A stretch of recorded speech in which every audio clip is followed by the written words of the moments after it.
To understand a land, you must look at its threads.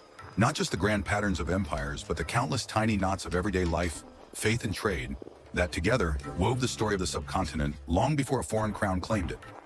This was the true foundation, the village. Here, Hindu and Muslim lives were interwoven by necessity and respect. Shared water, shared markets, shared silence at dawn as different prayers rose to the same sky. This coexistence was not policy, but daily practice for millions. And at the heart of this spiritual shared space were the Sufi shrines. Here, the boundaries of faith blurred into devotion itself. Qawwali music, a fusion of Persian poetry and Indian rhythm, became the heartbeat of a syncretic culture, drawing seekers from every community into a collective ecstasy. Echoing this was the Bhakti movement, where saints like Kabir, a weaver, scorned the empty rituals of both temple and mosque. He sang of a formless God, his verses a direct challenge to orthodoxy, and a powerful thread uniting the marginalized across religious lines. This spirit found its ultimate political expression in the court of Akbar the Great. His policy of sul-i-kul, peace for all, wasn't mere tolerance. It was active engagement, where diverse traditions met through debate, administration, and architecture within a shared imperial vision. This fusion was etched in stone. Architects borrowed freely, forms, motifs, and techniques flowing across traditions. The skyline became a lasting dialogue, where spiritual languages met in brick and marble, visible to all who lived beneath it. From this constant exchange, a new language emerged in camps and marketplaces. Its structure was local, its expression poetic, and its vocabulary an alloy of many traditions. It became a shared cultural voice, carrying stories across regions and communities. Coexistence did not mean the absence of conflict. Kingdoms rose and fell, alliances shifted, and power was contested.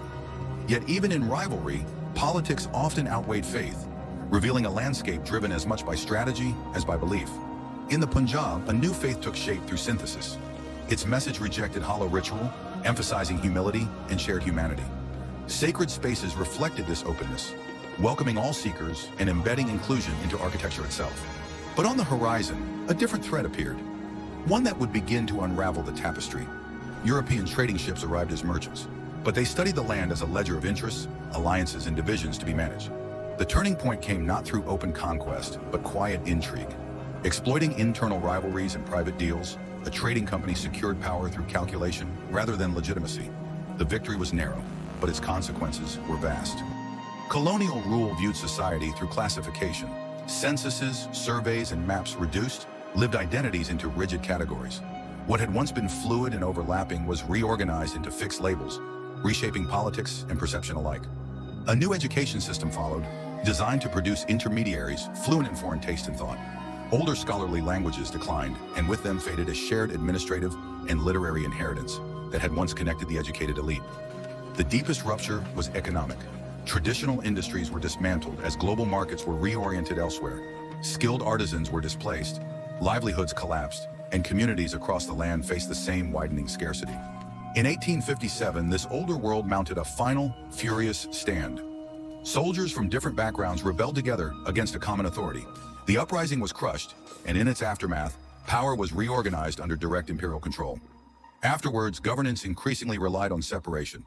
Political representation was structured around distinct communal categories, hardening identities and redefining interests as mutually opposed within a system shaped from above. History itself was reframed. Complex centuries of exchange and adaptation were retold as simple tales of perpetual conflict. Nuance gave way to binaries, and new generations absorbed the past stripped of its layered reality. Gradually, the threads snapped. Language divided, economies fractured, and memory was sharpened into grievance. Identities that were once flexible hardened under sustained pressure, and the tapestry of coexistence tore apart. Yet the story does not end. Traces of that shared world remain in music, in ritual, in quiet acts of remembrance. To understand the present moment is to unravel the intricate human tapestry that once was, and the fragile threads that still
Mm-mm.